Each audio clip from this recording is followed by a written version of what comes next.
Welcome back. Now, the story you've been running with, it is now being confirmed. SABC News were able to get hold of the caster, the caster family, if I can call it that way, to confirm the story that caster will not be able to, will not be allowed anyway to defend her 800-meter title. This, of course, being at the Athletics World Championships in Doha, unless she takes testosterone-suppressant drugs after a Swiss court reversed a prior ruling which had allowed her to compete while her appeal against the IAAF's controversial regulation was ongoing. On Monday, that of course being yesterday, a judge of the Swiss Federal Supreme Court reversed the ruling which had previously suspended the IAAF's rule pending Semenya's appeal, of course, pointing to the strict requirements and the high thresholds for the interim suspension of CAS, that of course being the Court of Arbitration for Sport, as awards, which the judge found were not fulfilled. Now, this was Caster Semenya's tweet earlier this morning. Let's put it on screen once again. It basically reads, "The first chapter of my life is done, looking forward to the second chapter." Now, that tweet Caster sent earlier this morning, we do not read much into it because it is beginning of the season. We've seen a lot of athletes donning, new kit, so to speak, and as far as sponsorship's concerned.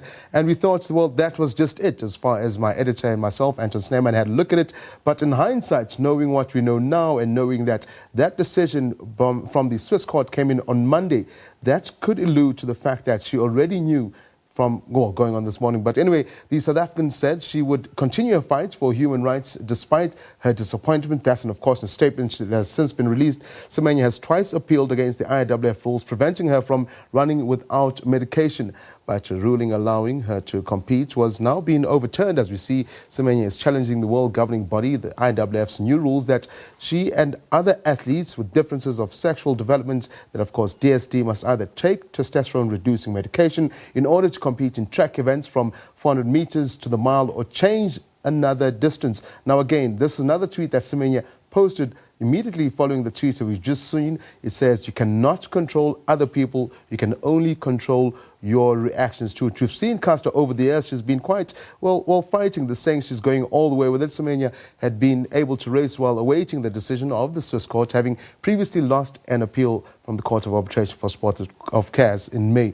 Now, the IAAF said it wanted the suspension of the rules to be reversed to avoid serious confusion among athletes and event organizers and to protect what it says the integrity of the sport.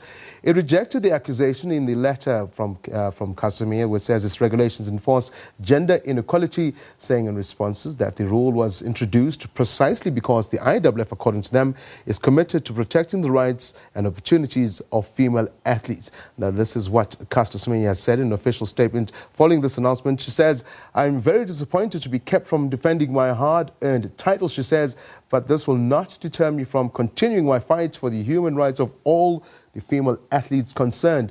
Said the South African, of course, who is a two-time Olympic gold medalist in the 800-meter event. Now, the lawyers representing Caster leading Semenya's appeal, Dorothy Scrum, said the ruling had no impact on the appeal. They're still appealing, remember, that decision by CAS. "We will continue to pursue Caster's appeal and fight for her fundamental human rights." She says a race is always decided at the finish line. So this story, as I said, will be tracking and hopefully get somewhere to the bottom of it. Hopefully we'll get some reaction from Caster Semenya's representative, be it her lawyers or the team manager. But as it stands, it is confirmed. Caster's management have confirmed that the ruling from the from Swiss court anyway, will prevent Caster Semenya from going to Doha to participate at the World Championships, where she was set to defend her 800-meter title. Let's move on to other